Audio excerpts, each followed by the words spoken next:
When he came with this idea, I found it very interesting, and then I said, develop this thing. And when he developed it, it seemed very interesting. As an actor and as a viewer also, I don't look the characters as कि ये bold था या नहीं था. इसका voice क्या है? Are you from his family? Are you a nepo kid? Like Kaushik तुमको बहुत प्यार करता था. Like, but I wish, yeah. Hi Arbaz and Anushka, welcome to Delhi. How are you guys doing? Thank you, doing very well. Great, yeah. First of all, I want to say amazing and impactful trailer of Patna Shukla. Arbaz, what inspired you to come with a concept of courtroom drama and particularly the education scam? जी, तो ऐसे कोई selection के time पे कोई मैं particular नहीं था कि भाई मुझे कोर्टरूम ड्रामा की के ऊपर ही स्क्रिप्ट फाइनल करनी थी या एजुकेशन सिस्टम के ऊपर ही फाइनल करनी थी. I as a regular film producer was looking for an interesting script. Now if the script fortunately or unfortunately would have been anything for that matter, जो भी मुझे excite करता है at that point in time. So विवेक बुद्धा कोटी जो director थे हमारे film के, वो मुझसे बार बार मिलते थे और दूसरे अलग अलग आइडियाज सुनाते थे, बट कहीं ना कहीं वो जर्मिनेट नहीं हो पाता था. It could not go beyond a certain stage. So when he came with this idea, I found it very interesting, and then I said, develop this thing. And when he developed it, it seemed very interesting.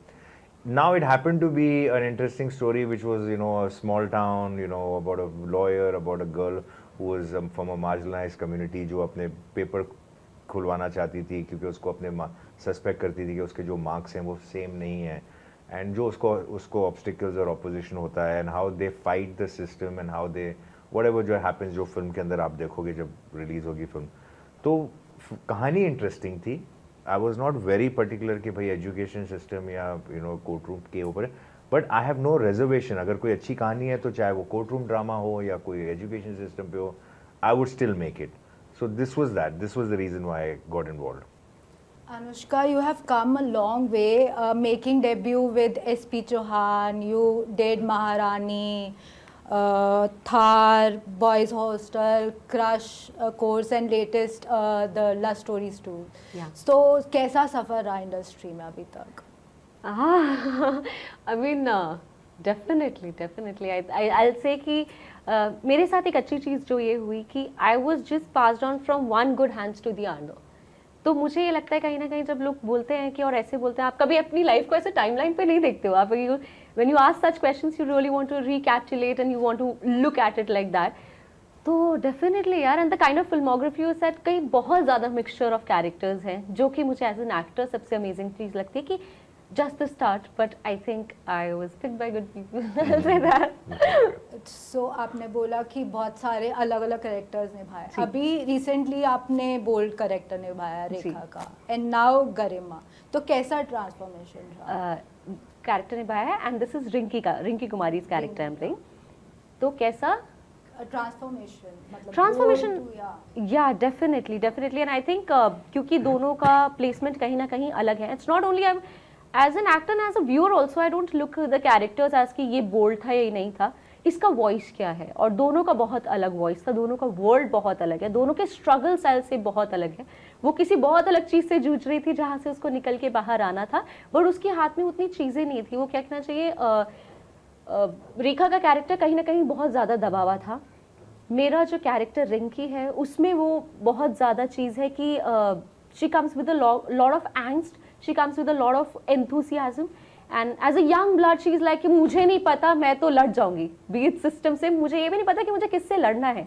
और धीरे धीरे जब film खुलती है और उसको पता नहीं होता कि यार ये वॉर इतना बड़ा होने वाला था और इतने बड़े लोगों से लड़ने वाली थी, and then someone ask you कि आप फिर भी लड़ोगे, लाइक हाँ मैं फिर भी लड़ूंगी. तो आई थिंक वो कैरेक्टर ने, जो रिंकी जो मेरे साथ पूरी लाइफ रहने वाला है, कि अब मुझे लगता है जो हम छोटे छोटे रीजंस देते हैं ना खुद को कि यार ये तो ऐसा नहीं कर सकते फिजिकलिटी की वजह से या इस चीज़ की वजह से उस चीज़ की वजह से, वो नहीं है. वो रिंकी ने मुझे स्ट्रेंथ दिया. तो रिंकी के कोई ट्रेड्स जो अनुष्का की रियल लाइफ में रिलेट करते हो, रिजेंबल करते हो? मैंने एक्चुअली यही है कि सबसे पहले तो कि अगर कुछ गलत है तो उसके लिए आवाज़ उठाना for sure.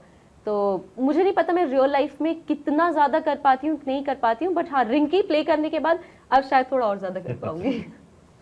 No means no. Arbaz, what made you choose Ravina Tandon as Tanvi Shukla? So actually script अपने आप बताती है जो कैरेक्टर है, जो रोल है, उसका जो भी she was a like a middle-aged woman who was married with an 8-year-old son, and she was juggling her life between a husband and a child and her own profession that she was. तो उसके हमारे wish list में जब हम देखते हैं कि इस रोल के who suits this kind of role, so we needed a nice actress who was who had a face value, who was bankable, who was very good at her craft, and obviously Raveena ji was one of the main ones that we had in mind, and we were lucky that जब हमने उनको कहानी सुनाई और उनको मैंने उनको PDF file भेजा था स्क्रिप्ट का, and she returned by saying that she really loved the script and she wanted to be part of it, and then we worked on it and then film ho gaya. So she was somebody who was at the top of my list in terms of who would do justice to this role. So, are we going to see Arbaz Khan donning a hat again as an actor anytime sooner? Yes, for sure. Yeah, I am working on a few projects. Yes. Yeah. So, इस पटना शुक्ला में कोई मतलब आपको कभी लगा कि रवीना के again opposite आपको कास्ट होना चाहिए या? So I look at an apt cast for the role. So जब मैं मानव के साथ तनाव कर रहा था और जब ये स्क्रिप्ट मेरे पास आई तो हम जब रोल के लिए कास्ट कर रहे थे, मैंने अपने आप को कभी भी पहले से नहीं सोचा था कि ये जो रवीना के ऑपोजिट जो हस्बैंड का रोल है वो मैं प्ले करूंगा. I was always thinking who would be a good choice for it, who would be a good choice for it. तो मानव दो मैंने उनको ही plays very this powerful roles and aggressive roles and action oriented roles. I used to spend a lot of time with him in the evening and I saw a very vulnerable and a very nice human being in that, and I said यार ये जो आपका जो real life character है ना, ये तो ठीक है एक इमेज में आदमी अपने आप को दिखाता है, उसकी इमेज अलग होती है एंड रियल लाइफ में अलग होता है. मतलब अगर आप ये कैरेक्टर मेरे स्क्रीन के ऊपर प्ले करोगे ना, तो this is the character I am looking for in the film. And he was a little skeptic. Seriously I said तुम स्क्रिप्ट कर लो, I think you are going to be my first choice. If you like it, I'd love to have you on board. So he read the script and we discussed it, and then finally he came on board. Now the second question is that why I never considered myself, because firstly I didn't think that I was at that point in time the apt choice for it. Like एक wish list के अंदर एक होते priority होती है कि ये कर लेगा तो ठीक है, अगर ये नहीं तो फिर ये कर लेंगे तो ठीक है, अगर ये नहीं तो फिर ये इनसे करा लेंगे. तो मैं उनमें से था कि फिर मेरे से करा लूंगा मैं, क्योंकि अगर रिफ्यूज़ कर दिया किसी भी वजह से, डेट्स की वजह से या उनको रोल समझ में नहीं आया ये वो, तो एक वो ऑप्शन एज अ प्रोड्यूसर मेरे पास हमेशा रहेगा कि I fit that scenario where I can we are from the same era, whatever I could have played that character and all that. But I didn't want to distract myself from the fact that I was concentrating more on casting right and giving my time and energy to the film and not getting distracted by playing a role in it. अब इससे पहले भी मैंने एक film की थी डॉली की डोली, उसमें एक हीरोइन थी और 3 हीरोज थे.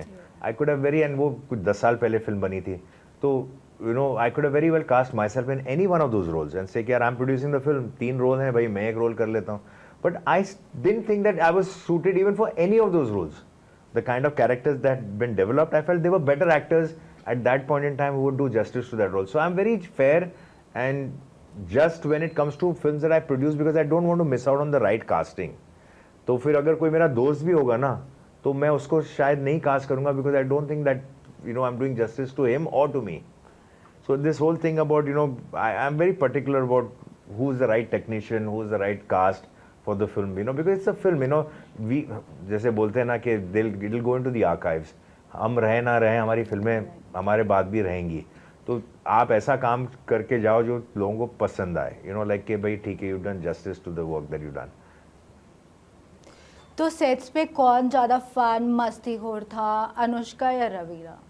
I think Raveena ji was like very fun because she had, she was quite the senior also on the set amongst all the other people. We had a very young cast and very young team and all that stuff, and her little seniority with me, we were the 22 seniors in the whole thing, but it was like she would take control because बाकी ये लोग सब थोड़े डरे हुए भी थे, like because they, but she very soon comfort level सबका बढ़ गया, and there was no hierarchy, like कैसा नहीं कि भाई ये इनके सामने ये नहीं बोल सकते या ये नहीं कर सकते. I think the freedom was there for everybody to be expressive and to have fun. And actually क्या होता है ना कि लोगों को लगता है कि फिल्म के सेट के ऊपर क्या मस्ती हुई, क्या मजाक हुआ, बट माहौल फिल्म का बड़ा अजीब होता है. It's like tell me one thing कि आप किसी से डॉक्टर से पूछो कि हार्ट सर्जरी करते वक्त क्या आपने कितना मजा लिया, कितना एक्साइटमेंट था, आप मुझे बता सकते हैं कि भाई क्या क्या जोक्स हुए? तो बोले यार मैं हार्ट सर्जरी कर रहा था यार.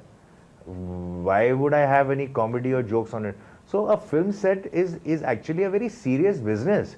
People are concentrating on their work. They are concentrating. Like cameraman अपने क्राफ्ट के ऊपर ध्यान दे रहा है, एक एक्टर अपने लाइंस याद कर रहा है, कोई कोई कुछ सेटिंग कर रहा है, तो कुछ कोई कर रहा है. आई मीन से कोई एक भी आदमी डिस्ट्रैक्ट होता है ना, वो सबको डिस्ट्रैक्ट करता है.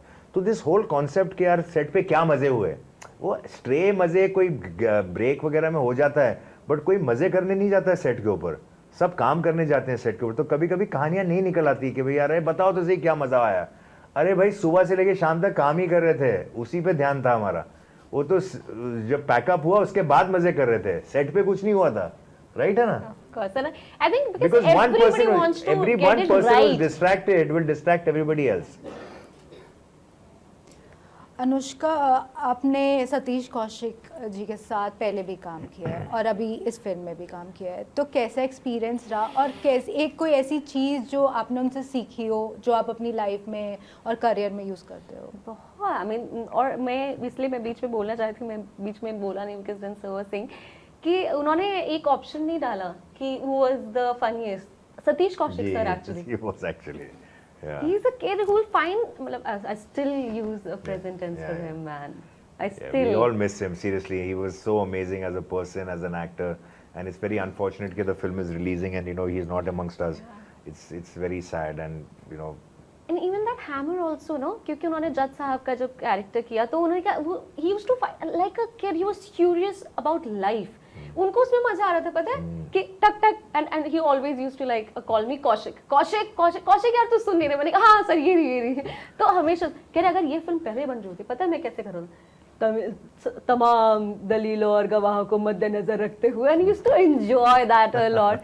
And there's this one kid who came from like a junior artist, came to us like, are you from his family? Are you a nepo kid? It's like Kaushik Kaushik तुमको बहुत प्यार करता था. Like, but I wish, yeah, he's just full heart. I mean, we all miss him a yeah, lot. we miss him. Surely.